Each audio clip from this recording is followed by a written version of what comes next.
In 1972, I arrived in Chile in October, right during the trucker strike, the first major opposition movement that was successful against Allende.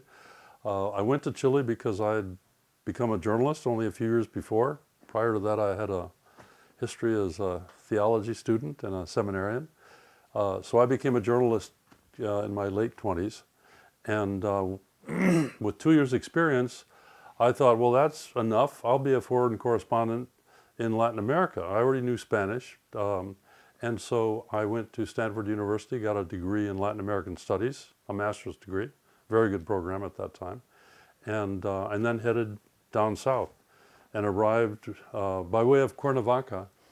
Many of the Americans on their way to experience the Allende Revolution stopped off in Cuernavaca to learn Spanish and to listen to all of these thinkers who had gathered in Cuernavaca to talk about the future of the world, the future of education. Paulo Freire was there. Ivan Illich was the organizer of this, a famous intellectual philosopher, priest. I was one of, I now call us the internationalists, who were drawn to Chile because of what was going on there. I was a journalist, but I don't want you to think that I went down there just as kind of, oh, this is a story. I went there because I really wanted to believe that this revolution which was democratic and radical, would solve poverty and would retain democracy.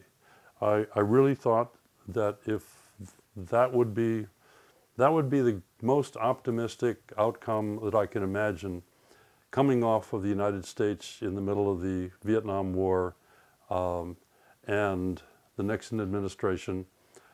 A lot of parallels to what's going on now with the Trump administration. A lot of people are very discouraged because of the strength of the right wing in this country. And sometimes when you see your own country functioning poorly, you look abroad and you think, well, there's hope abroad. And it wasn't just me. It was hundreds and hundreds of Americans, thousands of people from other countries, all over Latin America, all over Europe, were congregating in Chile, all with the same vision, all with the same perhaps unrealistic hope, at least in retrospect. But we all thought that this was going to be the future. And so I went there. I wanted to write about it. I also wanted to experience it. And that was the internationalist experience. Everybody came for their own reasons with what they had in mind. Some of them wanted to be revolutionaries. Some of them wanted to just be observers. I was a little bit in between on that question. And I think it was an important factor in the environment.